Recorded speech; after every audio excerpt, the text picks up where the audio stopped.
What's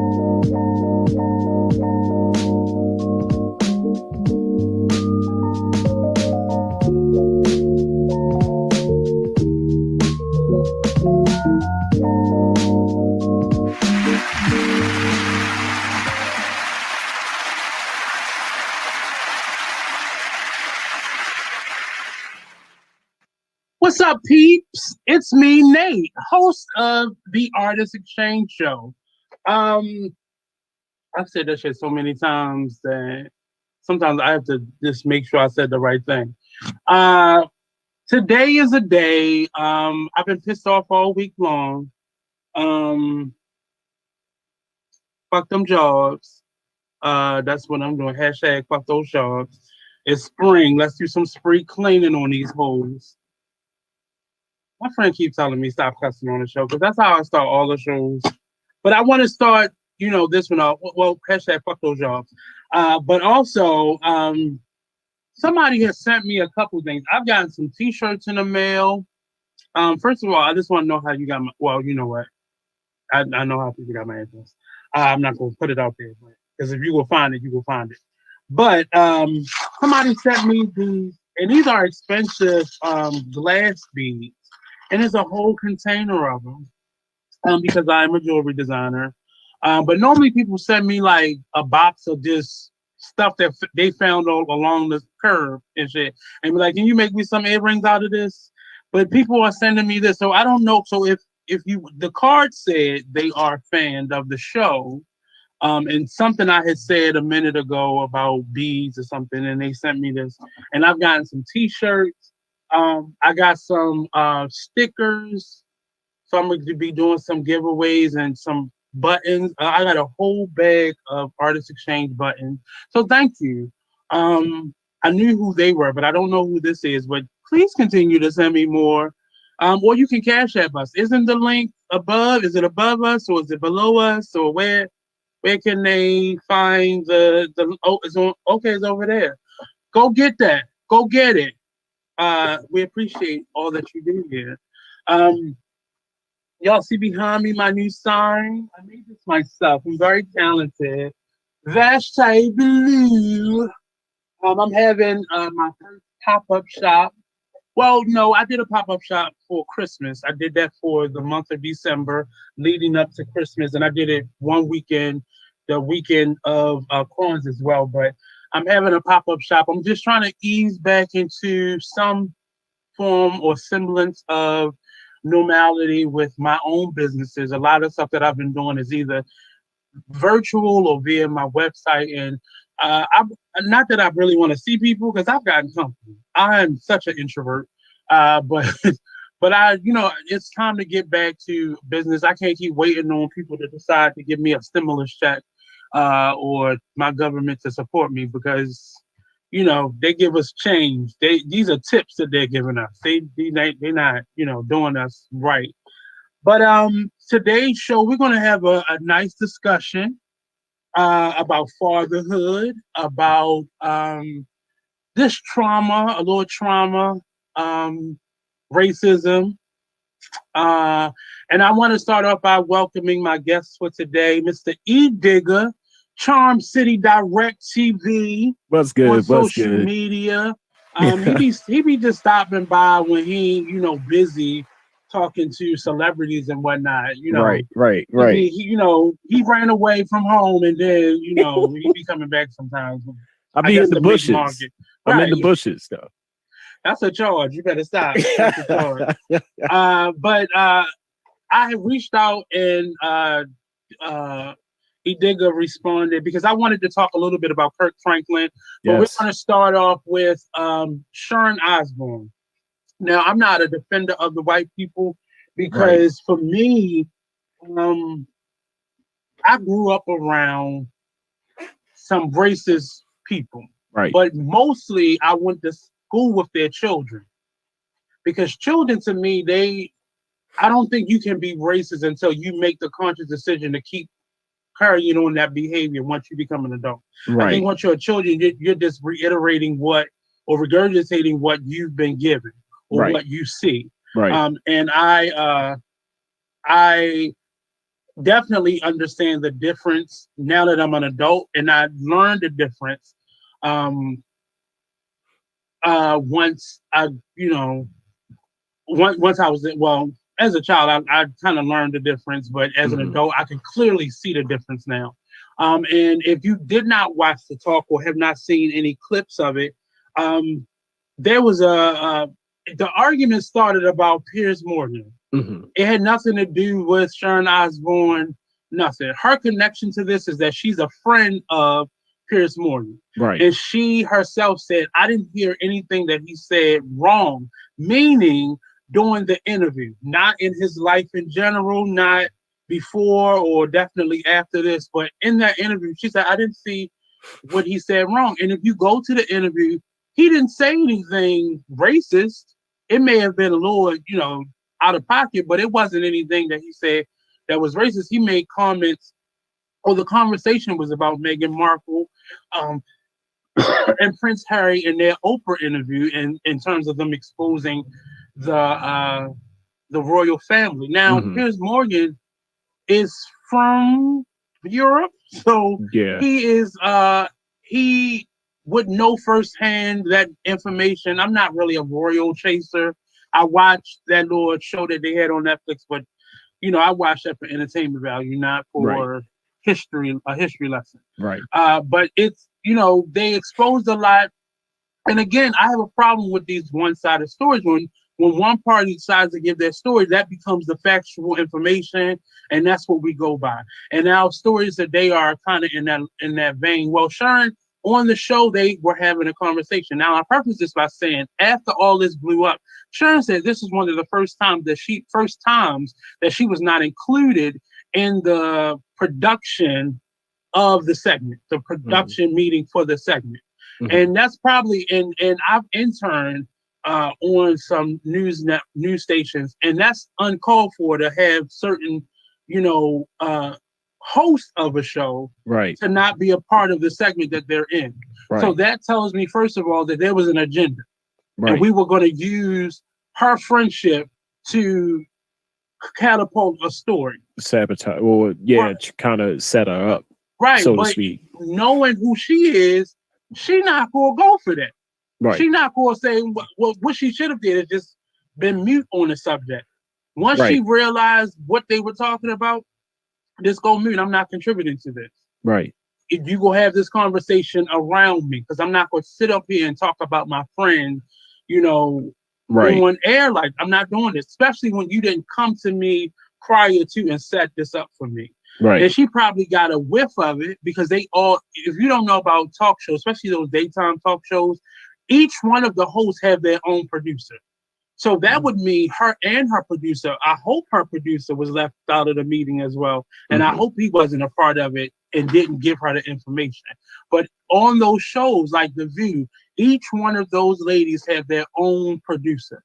So they feed them the information that they need, or when they're leading the story, they give them all the backstory and the information. So they're not sitting flipping through channels and reading looking books. like selling pickles. And So they give them the heads up. So I'm guessing her producer was out of it as well.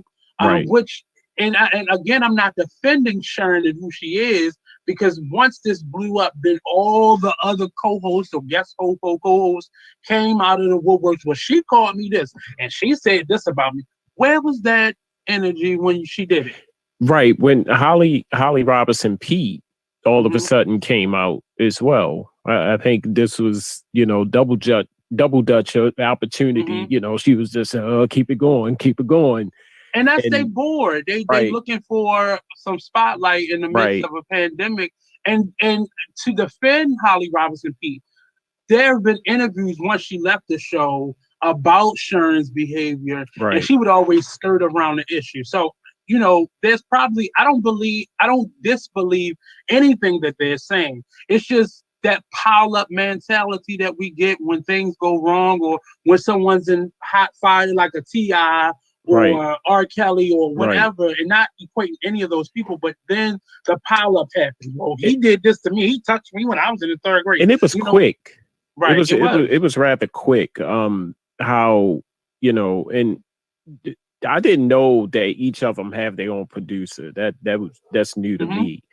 But it just, with this whole thing that unfolded with the royal family, first of Mm-hmm. all, my thing on celebrities and all of that. One, they not giving me no money. I'm sorry. Mm-hmm.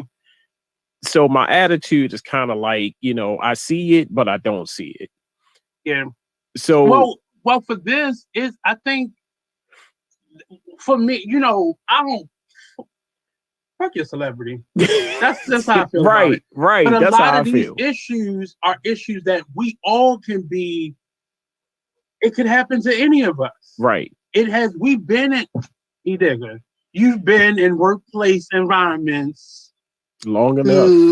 right? Right, And you've had things be done right, where you feel like you've been ambushed, right. or you feel like, bitch, that's And where's this energy coming from? I definitely, I, I feel for Sharon.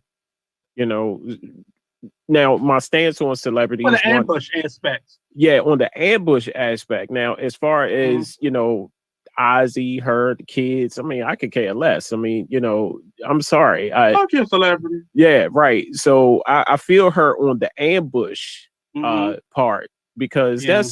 that's awful to go through. All of a Mm-hmm. sudden you on the talk show and you see one of your friends being interviewed, and all of a sudden, bam, this happened, and you get placed in the middle of it because you are friends with the person. Right, right. But even during their show, you can tell she like, okay, this is what we talk. Okay, Right, and I right, don't think she was opposed to talking about what happened, but right, when you're going to use her as a kind of a launch pad, and then it turns around, well, you're racist for being his friend. You know right, that, right? right.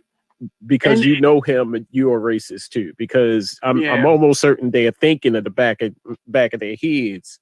Um, I know you heard worse coming from him, mm-hmm, but who's to yeah, say that she's around him like that all the mm-hmm, time? They probably have a relationship where, I call him once in a blue moon.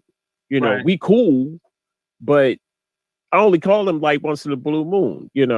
So I was thinking about that aspect. I was like, maybe that's her friend, but they don't talk like that. I don't know.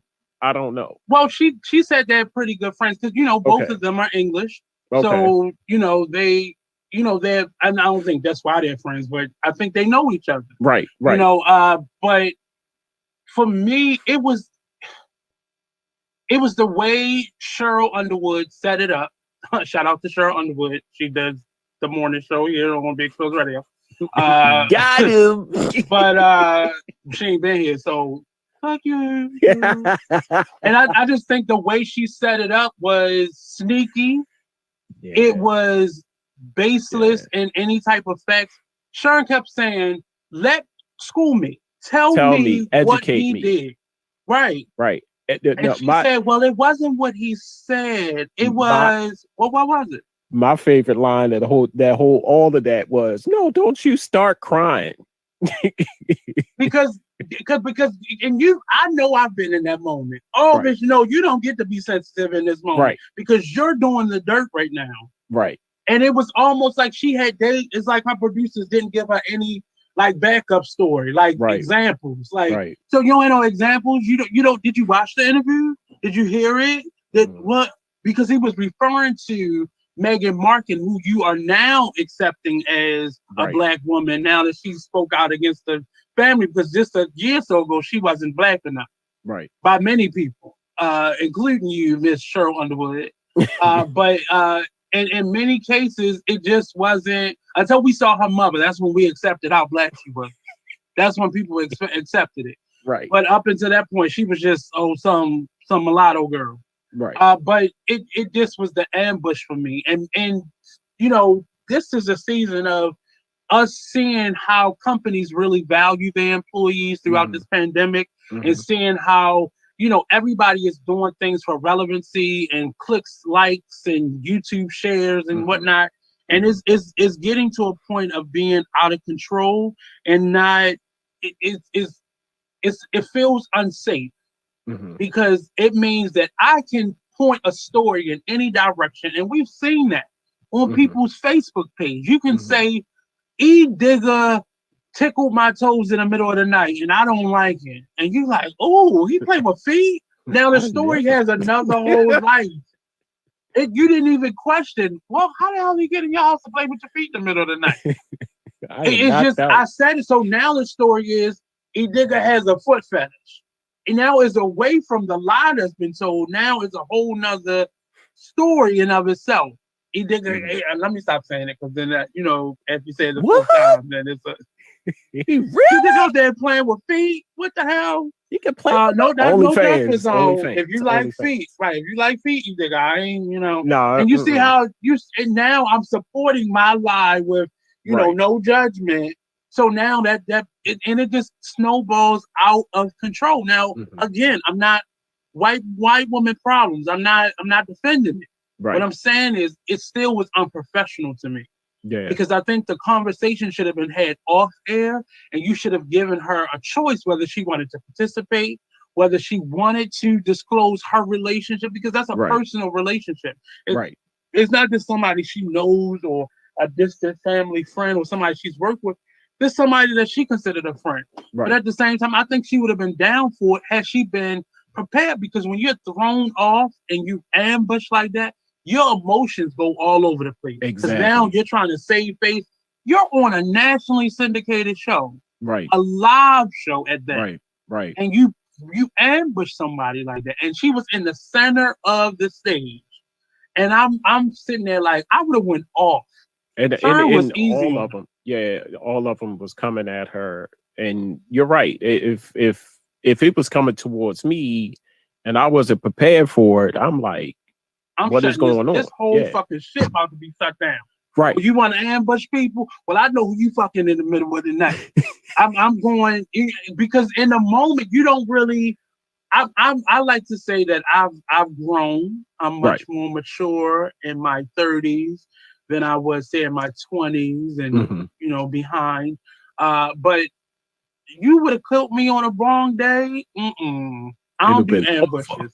Right. I don't like an ambush, because I'm a very passionate person, and I speak with I'm about integrity. So I'm never going to do anything to anybody that I don't want done to me. Right. So especially when it's off some BS type of stuff. Right. It's just not.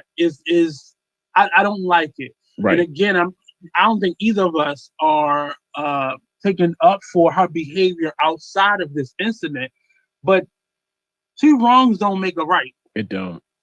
You were wrong. They were wrong in how they did. And I just don't like how social media has become this, how our culturally we've become this. And now, on things that we're supposed to be informed and entertained by, now we got to see it on that platform too. And it's just grown to be such a messy thing, all for ratings. That was for ratings. Yeah, the cancel culture. Yeah, cancel culture. Yeah. Right. So what is it? So is the show canceled because of that? I think I was reading something, or has she been replaced off of the show? I think what has happened is, because she is who she is and probably has the investment in that show that she has, her lawyers have gotten involved. So when her lawyers probably got involved, their lawyers probably got involved, the show lawyers got involved, the network. So now all these lawyers are threatening each other and sending out cease and desist. So, you can't, it's not, she didn't do anything racist. So they can't say, this is because of her, but they investigate. What are you investigating? It was a live damn show. Are you just watching the episode? Everybody always investigating. Because now what has happened is, once they heard that the show was on hiatus and is being investigated, now all of these co-hosts are now coming out, well, she did this to me. So now they're building a case on it. That's crazy. If she did something wrong, hey, she's rich. She don't need this show. She really I'm just saying. So you can fire her, get rid of her, but what's the pile up for? Right. Where was this energy when you were on the show? Why? And a lot of them, in my opinion, are Cheryl Underwood included, they don't say anything. They let things go by because they want to keep their job. They Yeah. don't want to ruffle the white feathers. Right. So I'm gonna be quiet. I don't want to seem like the person that's being difficult or angry here. So I'm gonna just be quiet. I'm gonna be quiet. No, like speak up. Yeah, it's your Speak up. time now. It's your Right. time to speak up. You had If all you that. gonna get fired, you gonna get fired. Yeah. But I'd rather go out speaking my truth than cowering and just going with the get along. Correct. I don't like that. But Correct. that story, since it's come out in the last week, I've just seen so much messiness. And Right. now and this the idea of cancel culture. So are we as black people we just go continue to lay no more white people on TV? Because I'm telling you that's not gonna happen. They'll get Right. rid of all of us before we get rid of all of them. Right. And that's not to say we can't make change happen, but are we looking for improvements? Are we looking for justice, equality, or do we just want ultimate power? I've said that a lot about the black power struggle, the Hmm. black movement as Hmm. we know it today. Have we wanted, because it seemed like in the beginning we were fighting for equality and Yeah. respect Right. and fair treatment. And Right. this new age, this millennial struggle is Right. about, I want your job. Right. I want you out of here and I want your job. And Because we can't throw away humans. it's funny that you say that, Nate, because I was reading something. They said once Sharon gone, Cheryl is going to move into the top seat. You Cheryl. know, Yeah. Cheryl, And and then she's going to be like the main. You know, mhm. And we talk about stuff like that. We on our jobs all the time where right. somebody's trying to get you. And I've been pushed out of stuff before.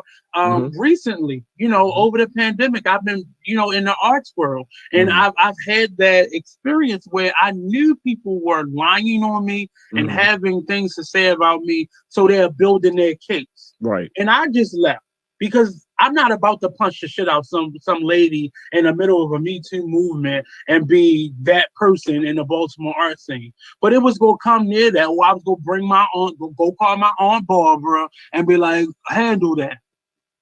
But I'm not that person no more. I'm a much mature person. Right. I'm not gonna Right. call my aunts to fight people no more. But I'm not above it. I'm not. I know how to repent and pray I'll for think about repentance as well. it. It was thought about Yeah. because I don't like people lying on you. Like what is that for? Tell me you hate me Yeah. so I know where we stand. But you don't want to give me the chance to be able to brace myself or protect myself. You want to Right. catch me off guard, Right. and you want me to be out of pocket so I can, fall from grace and be Right. looking like the But ignorant one. out of being out of pocket and acting brilliant, that's what they want you to do, to add Yeah, fuel to the fire, so to speak. Just like I think and it's crazy because if you look at it, they was going to break and right. Sharon was still asking, like, educate me. What did I And they do? couldn't say anything. And Couldn't. all they could say, well, it wasn't necessarily something he physically said. It wasn't a Yes, literal thing he said. Well, what the hell was it then? Because they if you look at the clip, he didn't say anything racist. You could just right. tell he was a little bitter because he knew Meghan Markle, and Hmm. then Prince Harry met her, and then he don't know Meghan Markle anymore. She's not contact. So Right. it was probably a bitterness of anything, Right. but that got turned into, oh, he's a creepy old man who's still vying for our love. He may be, but is it that serious? You know, I I don't know. know. I know a couple of people who, a couple of friends I went to, school with who What's their married. name? Like, I we know a give couple of names on people. this show. They, hey, we thick as thieves. And once they got married, I don't talk to them. I talk to them like once in the blue moon. I don't Well, feel he any type. allegedly was on a date with her, and it didn't go too well. Who, And Piers uh, Morgan, really with yeah. So Meghan that's Markle? how. Right. And the day, I think she allegedly, the story is she got drunk and he sent her home and she ended up going to another party, and that's how she met Prince Harry, or formerly known as Prince Harry. Uh, But and then he's like he lost contact. Maybe And that's he what people wasn't are her. doing all the time. Maybe he wasn't her type of Well, tea. maybe. Like, I Well, mean, no, we can clearly see that. yeah. But but I'm saying like, Old but that's ass. where this story is coming from. And Right. I guess he made remarks about it, and he's made remarks about her throughout this journey of her marrying Prince Harry. But and people are now compiling all that information. And it's Piers Morgan. He says stupid shit out his mouth. Right. Stop watching him. Why are you watching him? Why are all of us watching that interview? Because it was a black woman on the interview with him, and he ended up walking off the show. I guess because they accused him of being racist because of his remarks about Meghan Markle, and for him to get up and walk away again, they ambushed him on that show. And I'm not for the ambush. If you're gonna have a debate, if you're gonna have a conversation, you're gonna accuse me of something. We're gonna do this like professionals. We're gonna do this like people. We have a phone call. I'm sorry, I really wasn't. Do we have a phone call? Yes. Hello. Hey. How you guys? How you doing? Is this Hey, Tamika Nicole? Yes. Yes, it is. How are you? Hi. I'm great. It's good to see you. Well, I love your show, Nate. You know, I love your show. And hey, E Digger, I love yours too. Okay. What's going on with you? Well, I'm at the office right now doing some work, but I was checking out this talk show because Okay, businesswoman. Me and my friends have been talking about the same thing. And I guess the comment I want to make is I cannot even see that I love Cheryl Underwood. Don't get me wrong, I love her. Mhm. But I cannot see watching the talk without Sharon Osbourne. Mm-hmm. I feel like she's one of the people. She's like an original. You know what I mean? And she started out with the original cast, and I always thought that her input and her contribution to the show was, really important because she always, to me, stayed biased. Yeah. You know what I mean? Yeah. From a fair point of view. It just seems like they've been getting rid of a lot of good ones ever since the show started. Mhm. I mean, well, they're accusing her of being part of that problem of helping to get rid of a lot of them, which is a lot of why a lot of them are coming out, speaking out against her right now. Right. Is it that they don't like someone with a strong opinion? I mean, that could be what it is, and they don't have a backbone of their own because clearly this white lady is willing to say whatever she wants to say out of her mouth. Right. Without feeling uncomfortable. If they would do the same thing, probably most of them, the black ones or the ones from special populations, probably don't have that same thing. But if they did it more often, what could anybody say? Well, Sharon's doing it, so stand up for yourself. Right. Speak out. When you see something speak your mind. Right. It's called the real. So I mean, no, it's the talk, right? It's the talk, but it is a show called The Real. They be all together. Combine all of them. Yeah, they just be on one show because it's getting confusing. Right. The Real Talk. Right. Right. Right. I don't know. It's just unfortunate. It's unfortunate. So I'm glad that we have shows like this. You know what I mean? She's my PR person. Yeah, if you didn't catch it, she's on PR right now.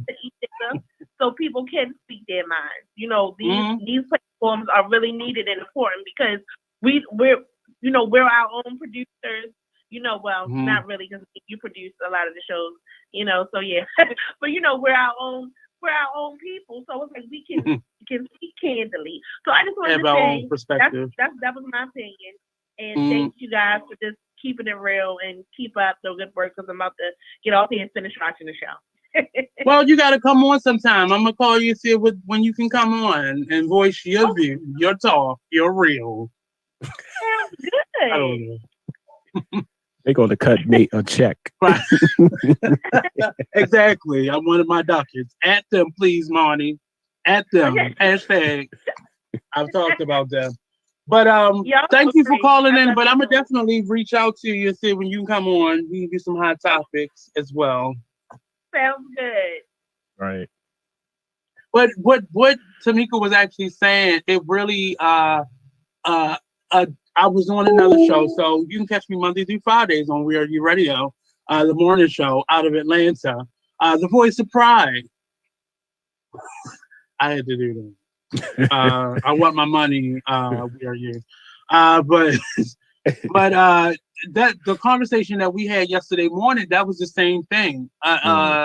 You know, we are on these platforms, so we can say whatever we want to say. Right. They're on that, but that should not matter.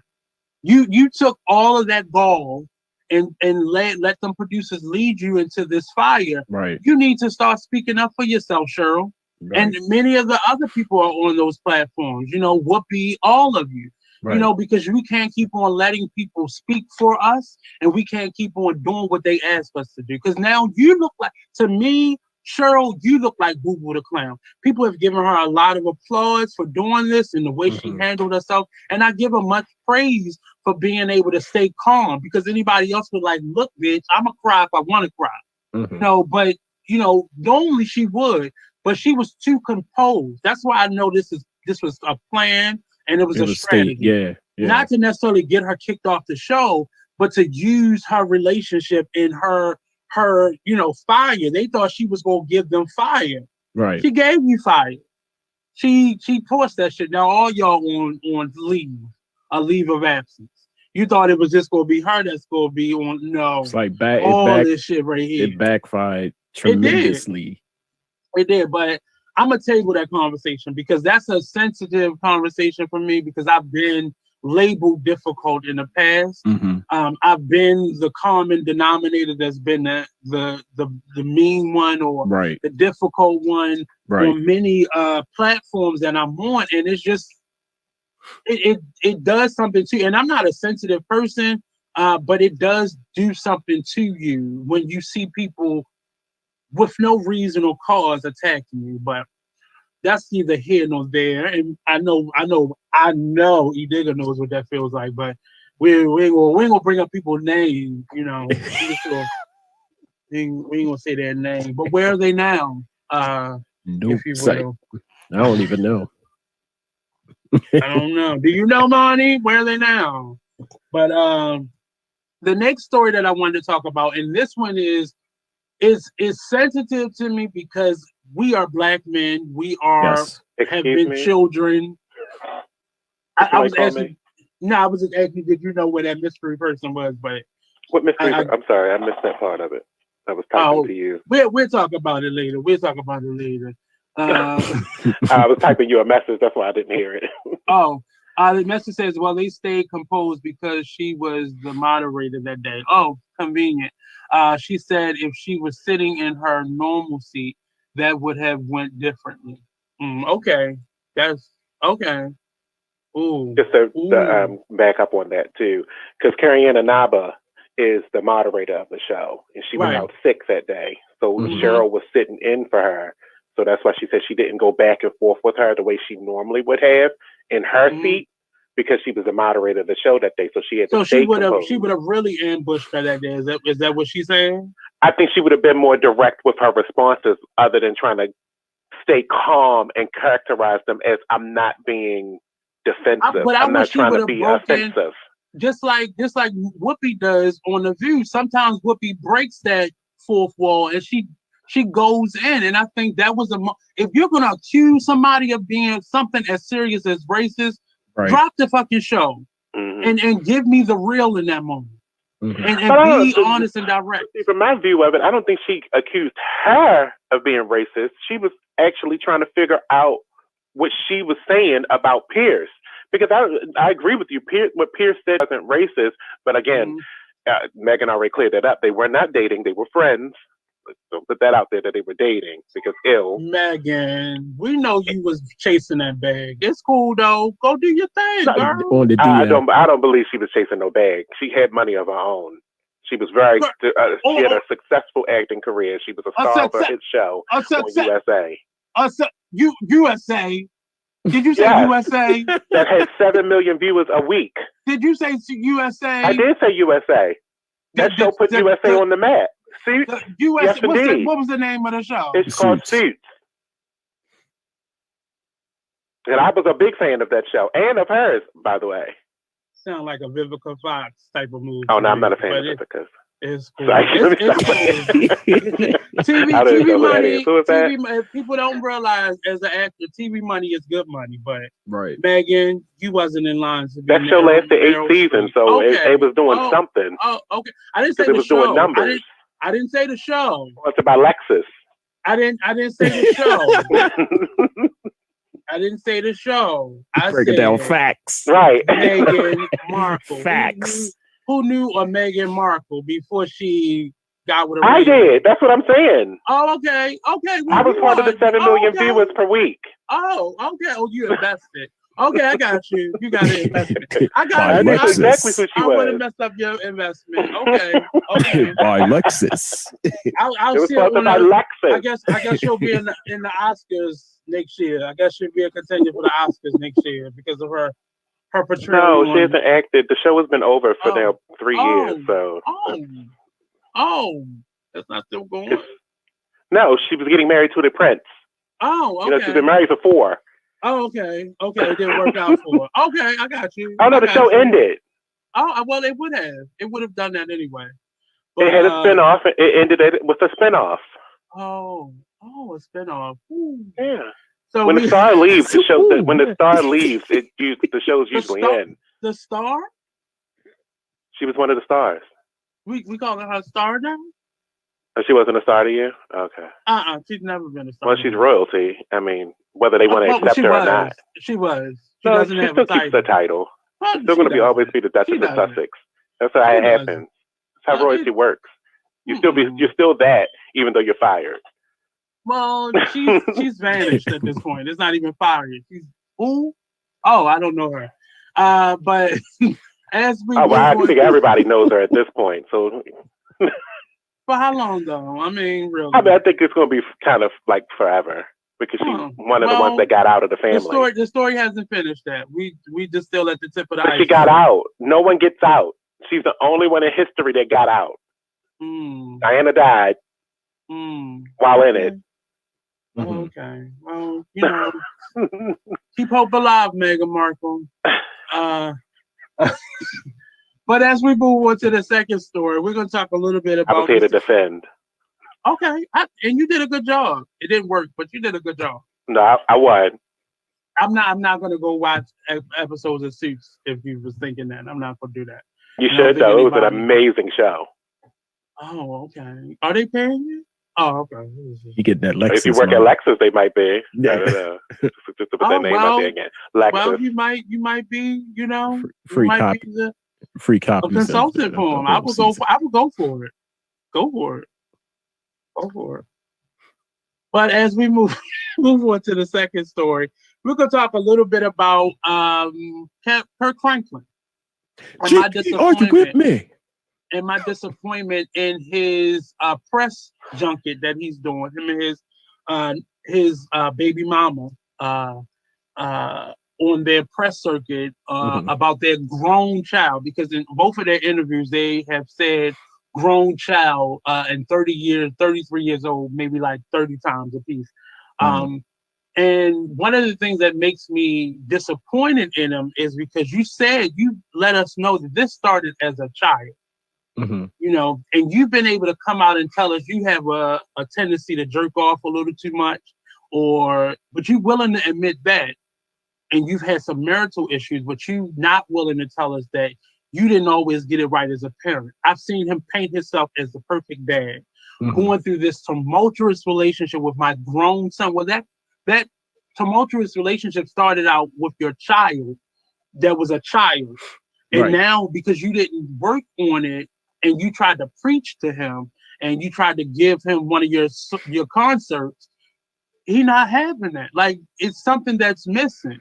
And I watched the interview he did on Tamron Hall's show today, and he said something interesting. He said, whenever my son calls me, I'm going to answer the phone, which means your son is not done with you and over you. It's something in that relationship. And we're not going to sit up here and act, Mr. Franklin, as if that was the first time that you used those expletives. Oh, hell no. At all, or even to your child. But sometimes as grown kids, And E Digger's a dad. Yes. He's a dad. And a one son. biological and two by married. Well, by the married. Yeah. The bang bang. Okay, I got it takes you, sometimes they take you out of character.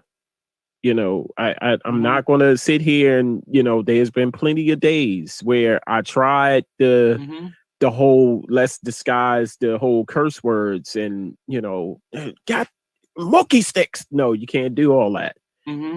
Yes, he's a man of the cloth, but sometimes men of the cloth, preachers, come out of that. You see what I'm saying? I think, and this is this in for those that are watching, I think that was a setup. Here's why.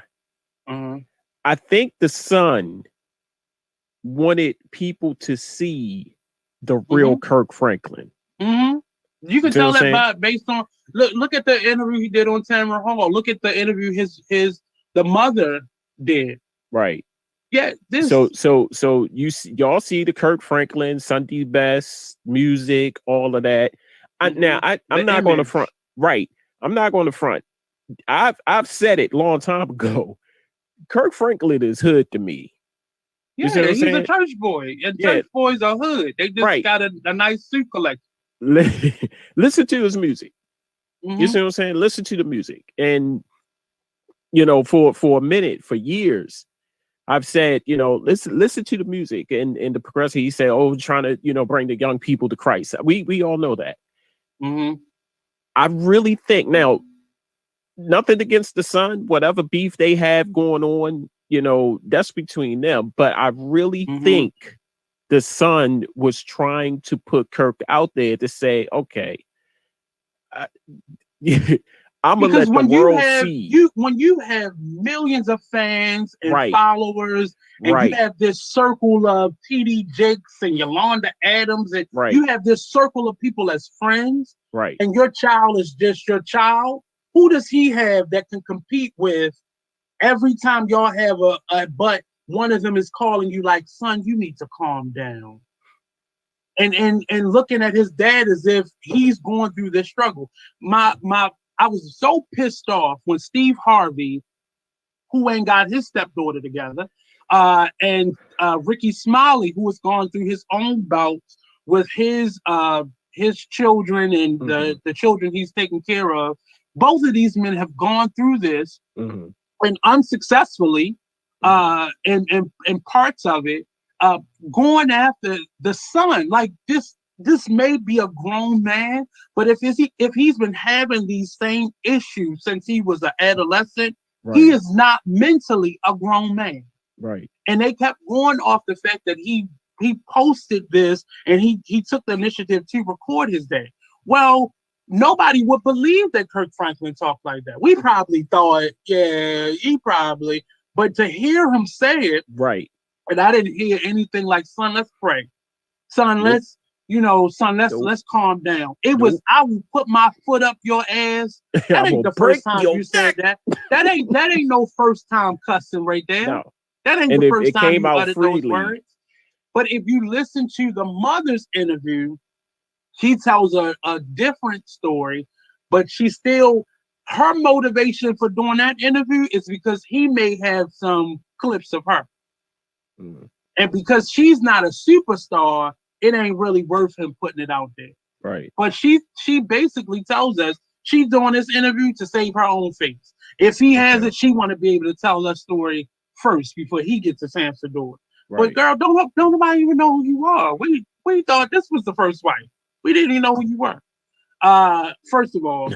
Second of all, it's telling, because this all stemmed, she didn't tell us the origin of it, but she said a lot of these problems started when her son came to her and said that Kirk Franklin was trying to kill him. Well, I don't believe Kirk Franklin would try to kill his son, but that is telling, and it says that there's some mental illness going on there, some imbalance going on there. Right. And I just don't like how we throw black men away. You know, and everybody has had an opinion on this. And I'm trying to not speak from a point where I'm choosing sides, because I think both of them at fault. Because as a grown man, you did this. and you could have chosen another way. But also, as his dad, I want you to tell us that you were not perfect. You gave us an apology because you wanted to save your image. Mm-hmm. You didn't apologize to your fans because you really thought you did something wrong, because you never said, I apologize for talking to my son like that. You just said, I apologize for using the words that I used. Right. So you wasn't real. That's not an apology. That's why I don't accept apologies, because that's the same thing I said. If I did something, if you felt like I did something wrong, I apologize. That's no, because you don't feel like you did something wrong. Right. Now, go ahead. I want people to understand, like, with the whole, pastor, and that don't walk around thinking that I lived with a pastor for 3 years when I was young. Did that for my mom. I was alone. I had brothers and sisters. I still had brothers and sisters, but I'm a young black boy. I'm on my own. You see what I'm saying? Right. And my pastor of my church, he took me in. Okay. And this is no way to put him out there. I'm not going to say his name, but I've heard some pastors curse. You see what I'm saying? And I've heard it. So don't walk around thinking that this is Kirk Franklin and he don't curse. No, don't even begin to think like that. He is human. He goes to the bathroom. He sits on the toilet. He puts his pants on just like you and I. You see what I'm saying? That's like regular people. Say again. He watches porn. Right. he was addicted to porn at one time. I believe. Yeah. So that's that. But yeah, that's all he's to say he's human. Yeah. Now the son, on the other hand, and like you, I'm pointing the finger at both of them. First of all, here's the thing. And I whoever is watching, and I know there's no, you can't really regulate this, but I need celebrities to kind of watch what you do. And here's why. You never know who's watching, who's listening when you do certain things like that. I know it's far-fetched. I know it's, I know people are going, well, damn, what can they do? You see what I'm saying? Just be mindful that you are a public figure. You are in the public eye. You see what I'm saying? Not saying that, you can't curse, because some people will take you there. Well, children, own it. Right. Children will take you there. Grown children will take you. People will take you there. You see what I'm saying? They cuss you out and then get a drink. I solely believe that. But you are a celebrity. This is what you wanted. This is who you are now. But more importantly, he's a dad. Right. He's a father. Right. He's a black man. Right. So before celebrity, before he was a celebrity, before all that, you were a father. Right. He was a father first. Right. So the fact that he can do this press junket versus trying to find his child and be in his child's face. Right. And he said that he's alluding to their relationship getting physical, meaning his son has probably gotten physical with him. And I'm not blaming, but I'm speaking as a child who, my father did some pretty fucked up things, and unfortunately I never got a chance to confront him. But when you are going through something, and I don't know the extent of this young man's illness, or if he has an illness, I'm not trying to diagnose him, but it sounds like that there's something, and I'm only looking at from my experience dealing with children. It sounds like something has happened to this child, and Kirk and his mom are trying to suppress it, and they don't want the world to know what has happened. Right. And I hate the fact that I feel that way, but I've dealt with too many children, and I've experienced trauma too much to know that Black parents internalize things, and they're hiding something, and they're not telling us their whole truth. They're telling his truth, but they're not telling. And what is telling to me is Kirk Franklin is in this music ministry. His mother came out in her interview and said she deals with crisis. She dealt with crisis prevention and rape cases. So you're at work all day helping other people solve their problems. The last thing your child wants you to come to home to be is a therapist and a minister. I need you to be a parent. Right. Minus your job type. Right. Minus your career path. I need you to come home and be a parent. You being a parent alone is gonna piss me off most of the time. But I would respect you more if you came at me that way versus your persona in the streets. And I seen too many parents make that mistake, coming home as E digger. Right.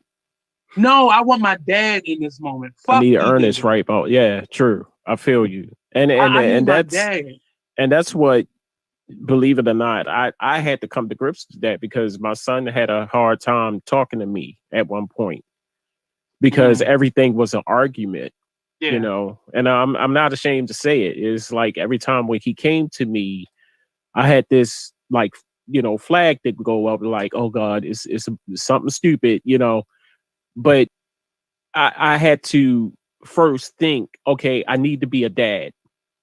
And a part of that, a part of being a father, for all the fathers out there who's watching, you have to listen first. You have to listen. You have to sit down, channel everything out, and listen. And that's what I started doing before I judged, because when he was coming to me, I was judging it already. Didn't even know. He puffed up and you protected and you feel that and you So when you have that, it's hard for a child to come to you. You see what I'm saying? And especially in this situation where Kirk Franklin is Kirk Franklin. You see him on stage, rehearsing, choir, gospel, Christian. I need my father. You see what I'm saying? I have a problem. Minus the ministry. Exactly. And I need to come to you and I need to talk to you. I just need you to listen.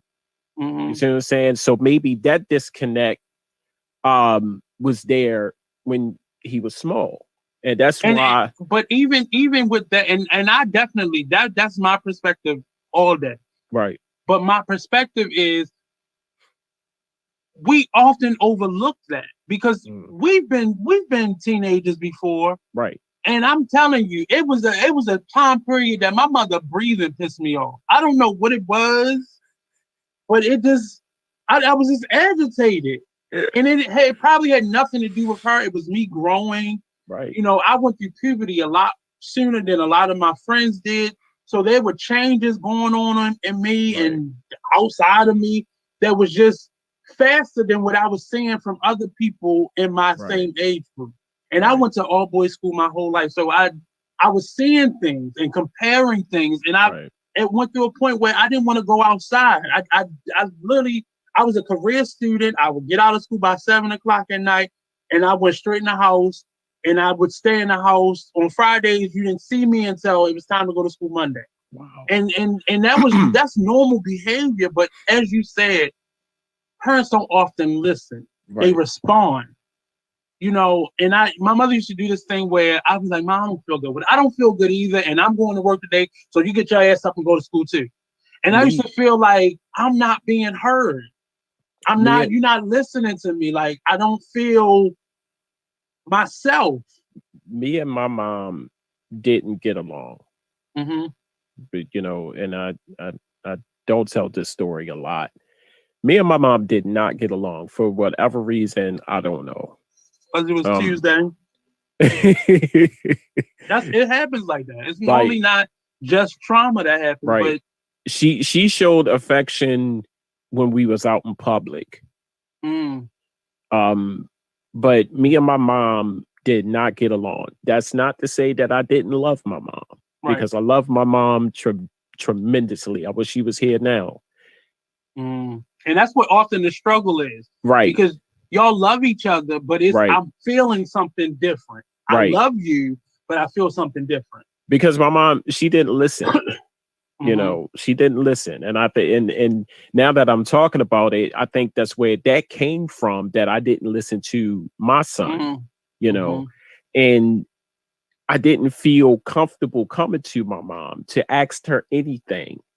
You see what I'm saying? It was always I asked my brothers, you know, a male, or if What's I up, really Leon? say again. No, I was saying hello to the guest. My cousin just joined us. So it was hard for me to go to my mom because one, I knew she wasn't going to listen to what I had to say. We didn't see eye to eye, you know. The love aspect was solely on my sister because she was the only girl. You could see the different types of relationships. Like my older brothers, it was a different kind of relationship. She loved my sister, you know, because she's the only girl, you know. But it came down to me, it was I'm just around. You see what I'm saying? And I felt that, but I always wanted to know why. You know, never got the answer. And of course, you know, she's not here with me physically, you know, but she's here in my heart, you know, and I love my mom. That was the thing. I love my mom. That's your mother. You know, you only get one. So my thing to this Kirk Franklin situation is, you know, I would want in a perfect world, and this is father speaking now, I would want him to try to understand his son. Try it. You see what I'm saying? Nothing hurts to try. You see what I'm saying? Step away from the spotlight for a minute. Step away from the concerts and step away from Kirk Franklin for a minute and be a father and say, hey, because maybe now that we're talking about this, maybe he did that for a cry of help. You see what I'm saying? Maybe this whole situation came up where I need to talk to you, Dad. Something is going on. And maybe the son wanted it to escalate this situation like this to bring my father back and get his attention. To get his attention. Yeah. You see what I'm saying? I equate it to, you know how phones now got the predictor text to it? Right. And I look at parents like that. So when you come to them, okay, so look, this before you've even told them what the problem is or they listen to, because parents are looking at your exterior, you know, your mood, what you look like, how did you come, what your tone was. They're listening to all of those things. And rarely are they hearing what you're actually saying. So that's how I equated it. And you know how frustrating it is when your phone trying to predict what the fuck you about to text, and you like, oh, this shit, and you throw the phone somewhere. But imagine how a human being would feel if you're coming to them and you're finishing their sentences. And, you know, giving them church advice, giving them son, read Psalms 24. Right. And it's going to really give you some insight on what you're... No, nigga, I need my dad to give me Psalms 24. I'm gonna share a story with you. My son had smoked herb for the first time. It was, I don't know if it was intentional or by accident. He went over a friend's house. It was some more guys over there. They passing the blunt. He hit it. Didn't do well. He came home and he came upstairs and said, Dad, I need to talk to you. And that's not common for my son. So the first thing I go to the bathroom, I'm coming out and I had to stop and I said, something is wrong. He got a girl pregnant. He got fired from his job. Oh, wait a minute. You can't lead like that. Because I was like, that little boy got somebody pregnant? What's going on? So and that's how you probably was listening. Right. And so I went downstairs and we were sitting on the couch. And all of a sudden, it came out. First thing that I wanted to do was, but I caught myself because right at that moment, I was 18. I smoked my first piece of weed at much later than that, but I had to stop and I had to think. Yeah. So the effects to him was a little bit different from me. He was paranoid. And to hear his journey and all of that was frightening because it could have been worse. And you didn't have any control over it. I could have no control, none. I didn't even know what was going on because when I woke up and read the message, he actually messaged me and said, "Dad, can you send me a lift?" And this was like 2 hours after the fact. He was paranoid. He kept looking around, and he goes downstairs. You got some good shit. Right. So he goes downstairs and that's when it's taking effect of him, like up and down, up and down. But in that moment, I learned some stuff about him that I never knew because I listened. You see what I'm saying? I could have like went off. I could have got, boy, don't you do that. You know what coulda. I couldn't do that at that moment because I was 18. Yeah.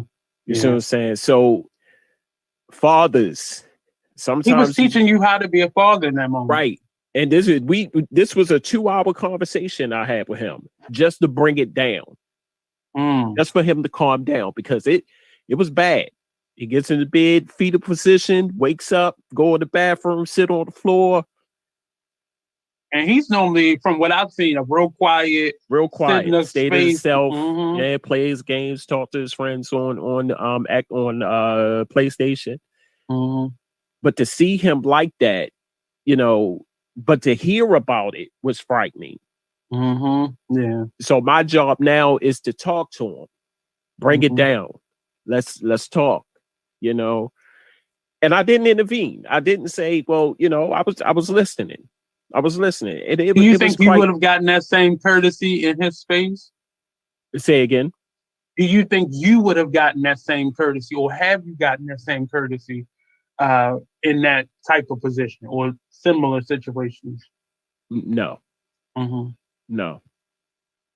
Yeah. Like it was totally new to me. Totally new. And that was something that I didn't even prepare for. I said, you can't prepare for that. I said, my son ain't gonna smoke no weed. And lo and behold, it happened. Now I don't know if he do it now, but I told him, I said, after he came down, I said, more to the story. And he said it out his mouth. He said, I don't think I'm gonna do that no more, Dad.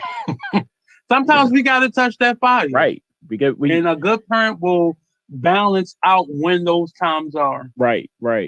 But sometimes fathers, you just gotta listen. And this situation with Kirk and his, and his son, see what's going on with him. Dina, Dina says it's an interview from 10 years ago, right?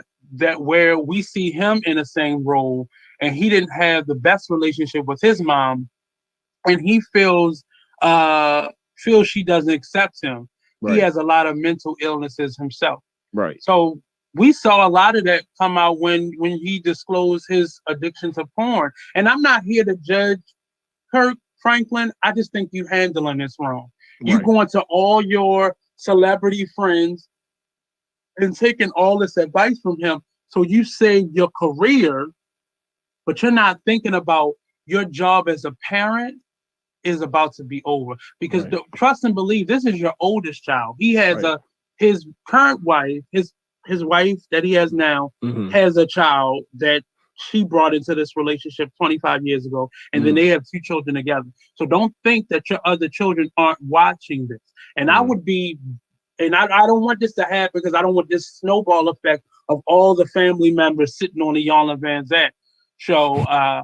But they probably have a story similar to his about their parents. Right.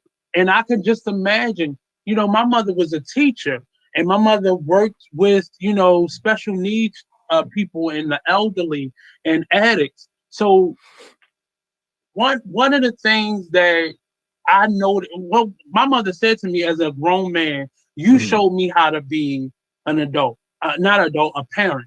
Mm. And it was part of me was pissed because you ain't have a manual to this shit. So I was a test study. What the hell? Like, and that's where your mind goes to first. Right. So you was just playing with me. I was just a test study because I saw how she treated her foster children after me. Mm-hmm. And it was totally different. But I can tell I gave her enough stuff to go by. I gave her a bunch of pop quizzes to go by. Right. And I would never disrespect my mother in that way, the way his son did. But at the same time, I think my mother would have enough patience. I came in the house pissy drunk one time. How old were you? Oh, I was probably like 21. Oh, okay. So you was of age. Like that. Yeah, but I came to my mother's house pissy drunk. Like literally somebody my friend dropped me off. Harris, your friend Harris. Right. Walked me up to my front steps to the door and opened the door. Oh my God. I threw up all over the brand new couch. It was Christmas time, so everybody was at the house. And I remember the next morning, my mother could have dug into my ass. Right. But there wasn't the energy that she had because I learned that lesson. Right. I learned the lesson. Right. And sometimes parents overreact or they internalize. I think parents internalize so much because if something happens to my child make the wrong decision, what didn't I do? Right. That shouldn't be your first question to yourself. What's going on with you? I ran away. You was crazy. You was one of those 16. children. Yeah, I ran away. I'm not running. If I'm running away, I'm taking all my shit and I have a destination. So y'all be going with your clothes on your back. Y'all crazy. I come in the house and it was like a Sharon Osbourne, Cheryl Underwood situation. Everybody was ganging up on my ass. Like it started with deficiency notices. Remember deficiency notices? And I wasn't that type of child, sir. It was right. No kind of hi, Ernest. How was your day? Everybody is ganging up on me. I said, dang. We got the report from school. Mama, show them the report. I said, damn. No kind of how was you? How are you today? They went straight for it. Man, they already had that conversation before you got there. I went upstairs. And I had one of those mothers. I had to go to the store. Had to buy cigarettes. Had to buy, food and whatever to the store. And then I had a brother like that. And he was like, "Yeah, go to the store." And I would always ask my brother for money. So I already had it planned. So I called one of my best friends right now. I said, "Yo, I'm coming to your house. Yo, just unlock the door." He said, "You all right?" I said, "Yeah, just unlock the door. I'm coming to your house." So I dropped everything off. I asked my brother for $5. He gave me the $5. I went upstairs. I said, "I'm going back to the store." Now, I went to the store and I bought a Sicilian pizza. Now, I'm lactose intolerant. I didn't eat that day. And something to drink. And I took that around to his house and I ain't come back. So what I did was this nigga bought a snack to run away with. Nigga, you take canned goods from out the kitchen. I was hungry. I couldn't do that. I couldn't do that because then it'll look suspicious. Like, why is Ernest in the kitchen getting canned food? So I didn't say nobody was home. Nigga, you was a special kid. You was special. I left out. I went and my mother kept an address in a phone book where everybody that I know, her friends, my sister friends, in the drawer. A phone book? What the hell is that? So, she could call people in case if something happened. You know these damn people don't know nothing about no phone book or address book. Right. So I took that. She had went to the bathroom, but I took that. Perfect. So she won't call nobody. So I left out. And she called my godmother. He took a damn book, but he didn't take no food. No. You was special. So I left out, went around to his house. I told him, I said, "Yo, anybody call you, you haven't seen me. You have not seen me." You go get him an answer. Right. Implicating people. So my godmother, she used to volunteer for Western District Police Department. My mother called her. She called some of her cop friends, and they're in the city looking for me. Like no shit. Like that's an ass whooping right there. Oh, that's an ass whooping. Where I messed up at was I went to school the next day. You know what, E-Digger? What time is it? Let the people know where they can find you at on social media. But what is wrong with you? Yeah, I went to school the next day. You gonna go hard, right. Not if there's any children watching. My niece is included. No, but yeah, I knew you were special. I knew you were special. I did that so my mom could listen to me. You see what I'm saying? It was. So you was gonna act like shit that's normal. I'm gonna go to school tomorrow. Right. I went to school. Like she not gonna show up at the damn school. No, she didn't show up at the school. They called over the PA. It was like, Ernest Harris, please report to the main office. I was like, God, they got me. You ain't had no fun, nigga. All you did was went over some. You spent the night over somebody else. I spent the night that's over. All you got. Yep. That's all I did. That's all I did. Like my little cousin. Like, wow. I used to always say, I'm not running away from home until I can gather everything and leave. Right. I'm not running away from home. Because is it food there? Is it cable there? Do I have my own bedroom there? Yep. Those things. Is it snacks in the pet? Nope. And none of those things possible. So I'm not leaving. I'm just going to deal with it. I learned how to ignore foolishness. So, okay. Yeah. I'm terrible. Oh, yeah. I'm horrible. As I'm eating my donut snack. Is it AC where I'm going? No, it's not AC outside. It's whatever temperature it's gonna be. Y'all got heat over there? Right. Ain't no cable outside. Right. No. Right. No. I have the mother who is frantically searching for me on the news, crying real tears. And when that door shut, come here. Get your ass in. Get your ass over here. Yeah. Like, yeah. So children, don't run away. Don't do what E-Digger did. Don't do what I did. Because if you wanted to just spend the night at a friend's house, you could have just said it. Yeah. I'm going around Craig's house. Yeah, I'll be back in the morning. I just need a day to myself. Can I go spend the night? You could have just asked for an overnight stay. And this nigga go to. He's so professional. He goes to school the next day. I did. I said, educated. Go to school. You ain't about that life either. Right. You're not. He's not. Ooh, did they at least have snacks over there? He did not, because he was trying to go over to some girl house and it didn't work out. So he came back. I was like, "Where the food at?" You by yourself. Ooh, you're lonely and no snacks. Right. That's crazy.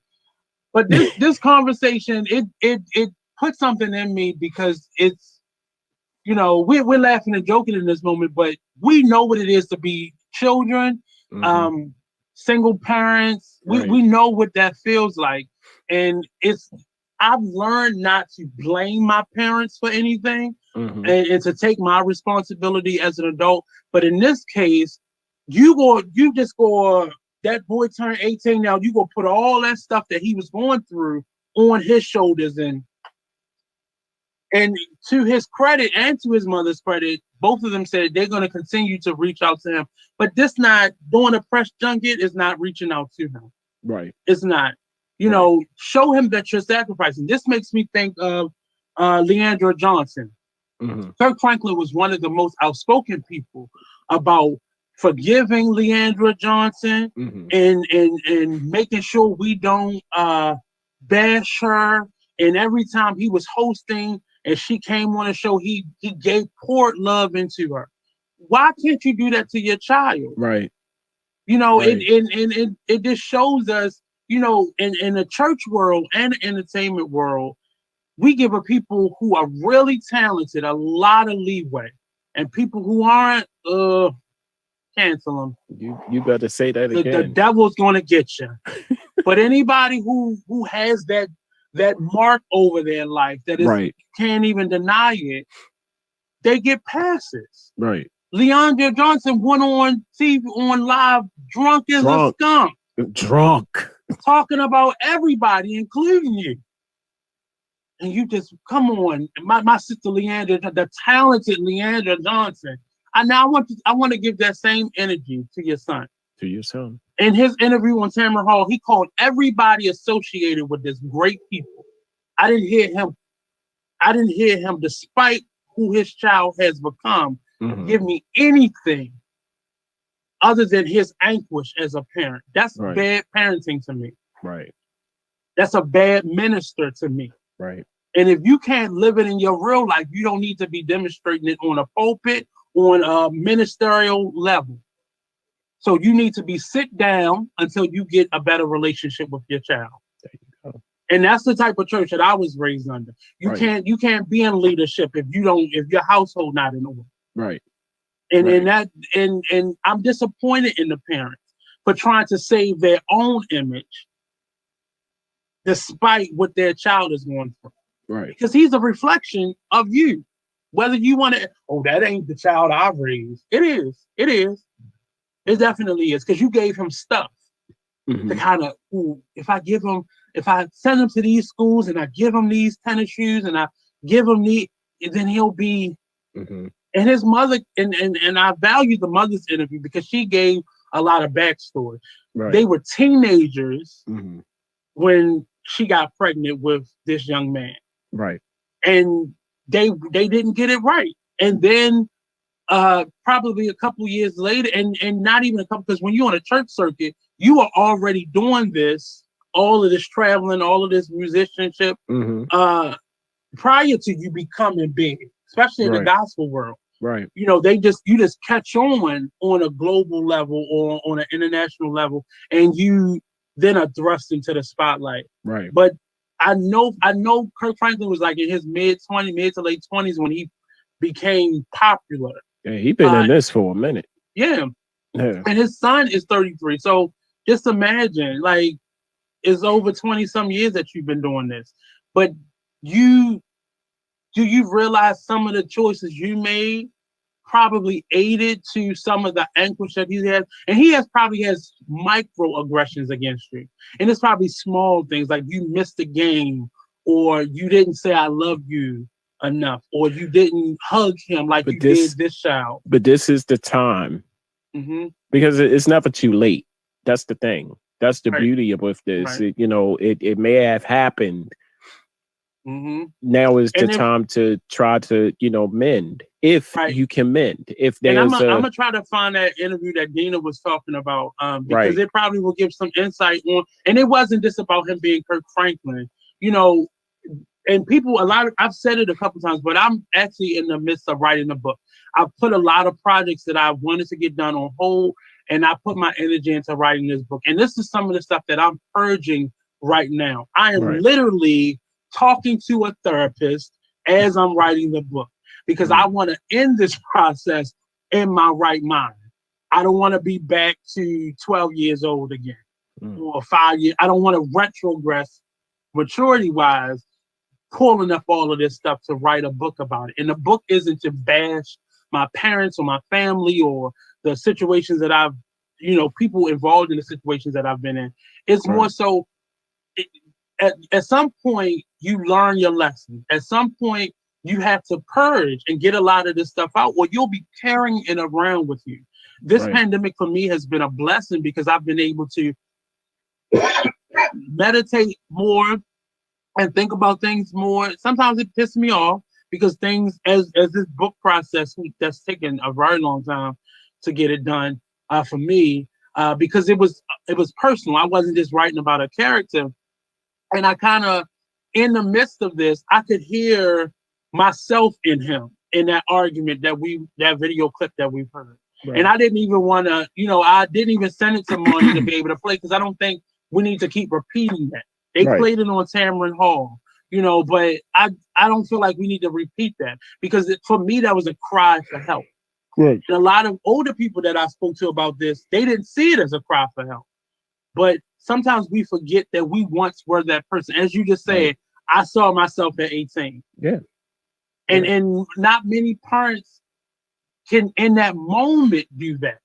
Maybe after I've gone off and yelled and screamed and beat them and punished them, I think, oh damn, well, you know what? I was 18 smoking weed. Damn. Right. But, instantly, you know, I realized that. Right. 18, I'm smoking weed. So I couldn't get mad. I said it was bound to happen. I just wasn't prepared for it until it happened, you know. And even if you had told him I don't want you smoking weed, it's not good for you. But I'm not it. Yeah, I'm not around him 24/7. Right. So you're gonna, you peer pressure, friends at your job, they gonna, and that's what happened. It was some friends at some guys at his job because he just started working there. It was like, hey, just, lured him in, said, I got PlayStation 4, let's play some games. So of course, that's right. Get your gotcha. You know it's gonna be drinks and boobs and weed there. And that's what he said. He said just as soon as he walked in, he saw other guys there. I said, first of all, other guys, did they try to, did they do anything to you? Did they beat you up? They tried to do something? He said no. They was smoking herb, playing the game. They told him to hit it. He hit it twice. Got paranoid, and that's what happened. Yeah. So, and it happens. I mean, life happens, and sometimes we can't really control how we heal. Right. He may turn 34 and just decide, I'm a be a better person. But in order for him to be a better person and y'all to be people together, you have to do your work on your side as the parents as well. Right. And a lot of the work that I think parents have to do is just admitting that things were not perfect. Right. And you weren't perfect. Often I think for me, if I would have heard that sooner, my mom told me I showed her how to be if I'd have grew up knowing that. And again, parents don't know these things. Right. There is no manual. There are plenty of people who wrote books, but a lot of them people ain't had no damn children. No. Or a lot of them people are giving you the lesson years after they've learned it. Right. And it still doesn't help you in the moment. Right. You can prepare your child all day for the world and realize your child's have to go out in that world. And he or she got to experience it on their own. Got to still own. Experience it. Right. And there's nothing you can do. Mm-hmm. And this idea, and a lot of the comments around this particular story have been very negative towards the young man. And you don't know, even Kirk Franklin's best friends in the industry, you don't know their day-to-day relationship other than what you've seen or what you've, and probably what you've heard from Kirk or from a third-party source. So avoid putting your opinions on this person. Ricky Smiley really went in, and I used to be a big fan of his, and I'm no longer, based on this one thing. And there's other things that led up to this, but based on this, I can't, because his thing is, if they ain't good for you, if they ain't giving you love, get rid of them. And that's very sound advice. But what's those three fingers pointing back at you? Right. What is your responsibility in this breakdown? You can't be crisp, squeaky clean across the board. Right. What is your input? Right. How are you adding to this? How are you, how are you supporting this dysfunction in this moment? I think those comments from celebrities, they're just trying to, they don't want to lose the white dollar. That's where that's coming from, know. I'm like you. I'm a fan of Ricky Smiley's. I'm kind of up and down with Steve Harvey. But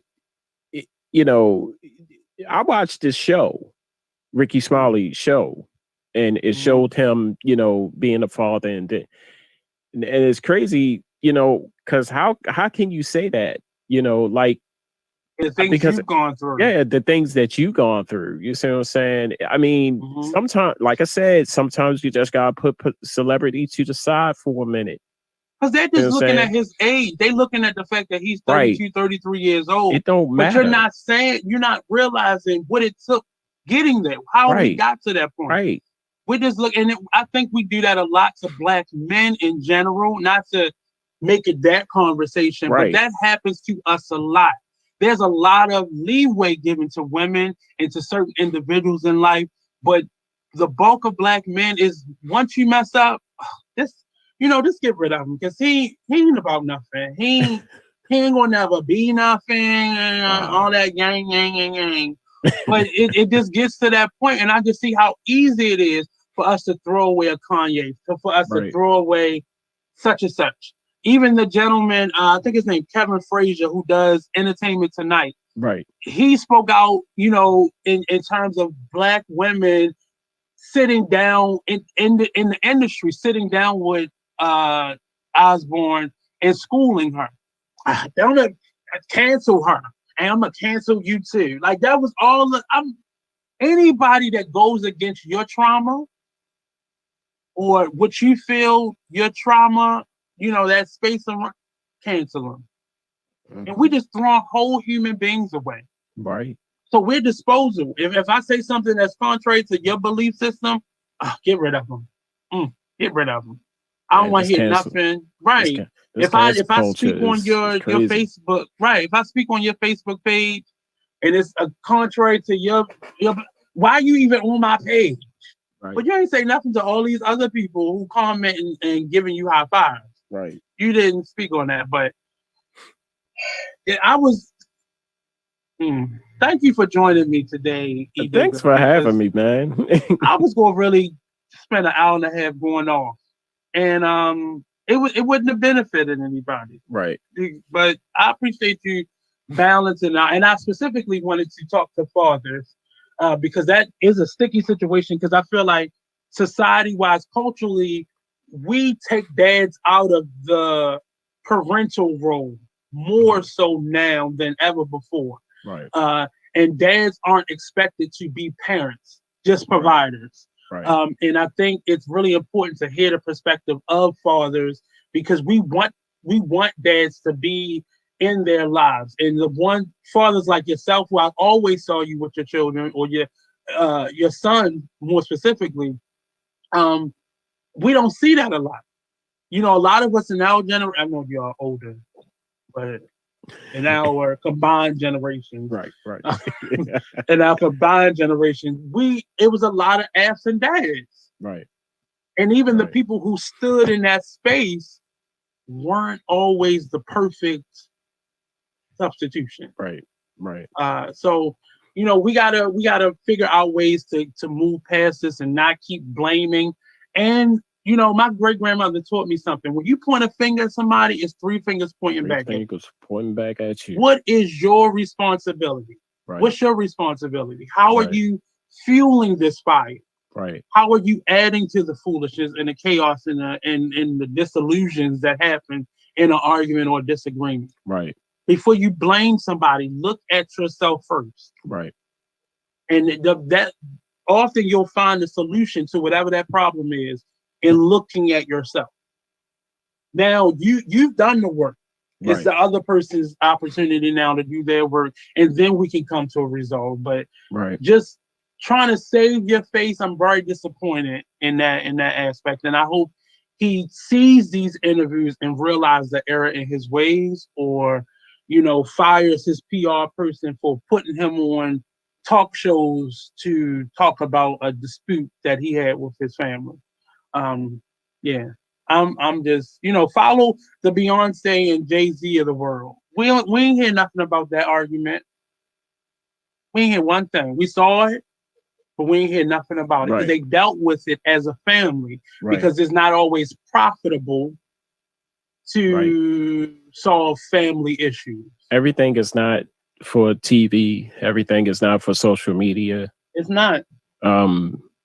Like I said, get out of that. Yeah, like I said, celebrities, especially celebrities, I'm like you, Nate. I don't know. and we do talk shows. We both have our own podcast, and we understand what commentary is and content is. Right. But when you're doing it at the expense of your loved ones, right, that's a problem. Now I talk about my family a lot, but it would Where never do you be talk about your family at, E-Digger? What you say? Where do you talk about your family, E-Digger? I talk about them, on live. I mean, he's a big ass Charm City Direct sign behind you. Charm City Direct. Yeah, Charm City Direct TV. You can follow us at Facebook.com/Charm City Direct TV. YouTube at Charm City network now. Right. Charm City Direct TV on Instagram, Charm_City_Direct TV. Twitch. And I think that's at the bottom of the screen. Oh, okay. Okay. Twitch, Charm City everything, Charm City Direct TV. You can find me YouTube, OnlyFans. Get it? No. Just get it. No. He's thinking about it. I'm thinking about it. I told you they gonna open up my OnlyFans and I'm gonna be doing monologues and it's gonna piss them off. And hey, I got your money. I'm not refunding it. Right. All sales are final. We thought Monty was going to take his shirt off. No. Ain't that type of party. I told y'all. Marty, maybe. I can't speak for Marty. Nate, I'm sorry. Marty already got one. I can't speak for him. But Nate gonna get one, but y'all gonna hate that Disney Channel y'all gonna tune into. Because this is gonna be coming up next, Cookie Monster and the crew. OnlyFans. Yeah, it's gonna be very theatrical, and you're gonna be real upset. You're gonna think you're gonna really get the juicy man. They're gonna get that monthly subscription. Thank you. Hello, I'm gonna put a salacious photo up. I'm gonna go half with them, and I'm gonna put a real salacious photo up. It's gonna be real tastefully done. It's gonna be Cookie Monster. Hey, when they open it up, nigga, you eating brownies on OnlyFans, y'all? It's that Cookie Monster sitting over there eating cookies. God damn it. Yeah. I'm not above it. Don't judge my life.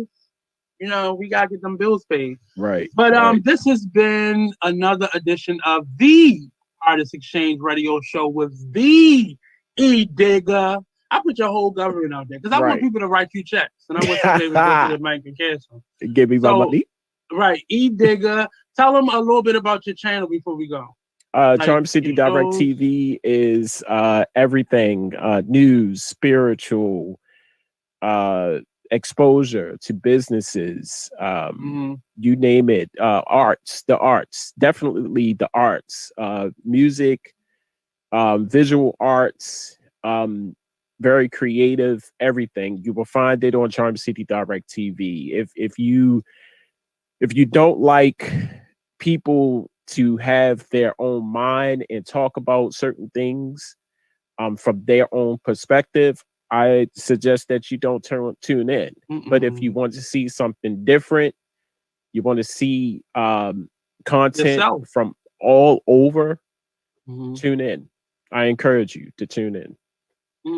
I'm enjoying what's on E-Digger's mind. Oh my God. It get a little interesting when he's by himself and left with his own crazy. It gets pretty interesting. So you can find that on YouTube. I mean, I be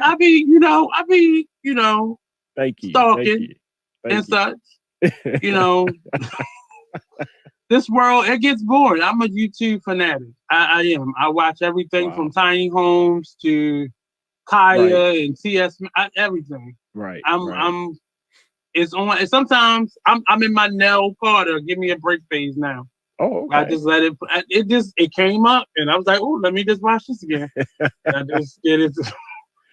I need to watch more stuff. I watch a Young Low one there too. Okay. I like the smutty, crazy.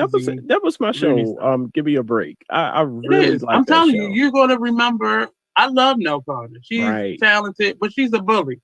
She would be very problematic today. She used to put her friend in headlocks. And she was so selfish. She was so selfish. Very selfish. Yeah. But very talented. Selfish. She was very talented. And she had that old voice. And she's very talented. Just keep it at that.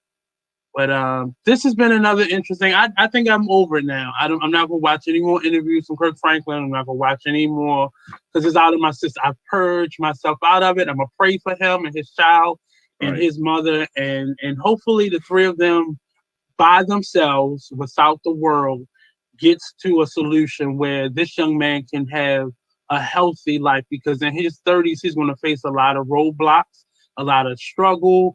A lot of the decisions he made in his 20s are now going to show up in his 30s, as he clearly can see. And he doesn't need social media dictating his life. So, with all that being said, first of all, sir, you're not gonna keep on. He's the acting producer. So he's trying to rap. Right. So Marty be showing off in the comment section. So y'all can't see it, but he out of control. But again, thank you again, sir. Follow Mr. E. Digger, Charm City Direct TV on social media, all major platforms. Go to his page, Facebook page, his Instagram page, and you'll find the list of shows and where you can watch them and tune in and like, share, subscribe, notification. Click. It's and always a pleasure with you, Nate. You and Monty. Oh my God, I needed this laugh for real. First of all, I don't go on tangents, sir. I be having shit on my mind. You better be glad I don't do Mondays, because it would have been 2 days of this. But again, peace out, everybody. BeExposedRadio.com, The Artist Exchange, Charm City Direct. Follow, share, like, support, send food stamps, all of that. Peace out. Money is so bitter. Like,